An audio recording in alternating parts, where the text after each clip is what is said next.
tienden a endurecerse, a generar una mayor concentración de poder, a modificar las constituciones para asegurar su reelección o poner un fantoche que cuide sus espaldas.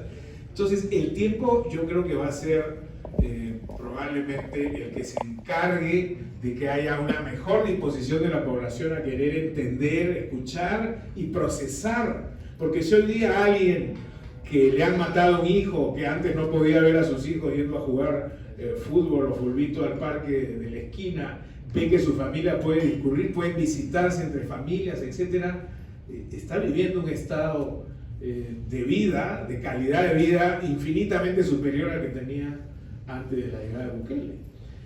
Pero eso creo que tiene un límite y normalmente la tendencia de los regímenes autoritarios es a endurecer, a concentrar más y por supuesto a corromperse más. Y esa información en algún momento saldrá y fíjense pues lo que ha pasado en Siria, ¿no? Se demoraron 50 años de una dictadura brutal y ni siquiera el poder de Rusia y de Irán metido ahí ha podido controlar eso. Quizá un poco para tratar de entender esto, ¿verdad? Esto que estamos viendo de la gente se ve feliz o se declara feliz, al menos en las encuestas, y se declara satisfecha.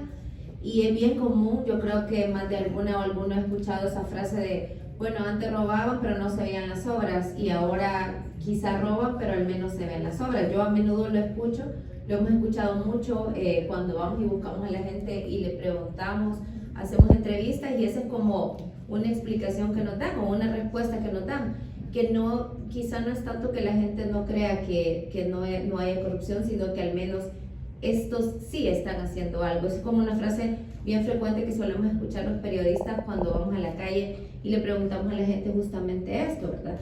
Quisiera un poco como para ir adentrándonos qué es lo cómo entendemos que se está viendo esa satisfacción y esa, digamos, confianza ciegas, cuáles son los patrones que estamos teniendo en el tema de corrupción. Y para eso me gustaría empezar con Ruth, porque justamente en Cristosal hicieron un estudio para entender esos patrones de corrupción que estamos teniendo actualmente en El Salvador. Así que Ruth, le pediría que nos comente qué es lo que ustedes encontraron con esto. Bien, el tema es que solemos hablar de corrupción por casos y nosotros decidimos que había que buscar una forma diferente de investigar la corrupción, porque si nos llevamos a la casuística era interminable. Y por lo tanto empezamos a estudiar patrones de corrupción de antes y por supuesto que se mantienen ahora. Esto no significa que son los únicos, ni significa que no hay nuevos, ni significa que no mutan, no, significa que son procesos también evolutivos porque también las regulaciones y esta discrecionalidad en el ámbito público, como ya veíamos uno de los elementos que fomenta la corrupción, también va modificándose. Y no es lo mismo, por ejemplo, hoy que hay una bancada mayoritaria donde no se necesita una discusión en un proyecto de ley y se aprueba incluso una reforma constitucional o un acuerdo de reforma constitucional en 2 horas, que cuando, digamos, habían algunos estires y encoges en la Asamblea Legislativa. Entonces, parto de esta diferencia. Y a partir de esto nosotros identificamos 10 patrones de corrupción. 10 patrones de corrupción que cuando vemos toda esta casuística de corrupción desde la época cristiana y después de los acuerdos de paz, pues los podemos perfectamente encajar en cada uno de estos. Estamos hablando, por ejemplo, la primera que identificamos es el uso de la partida secreta, de los fondos discrecionales, ha tenido un montón de nombres, ¿no?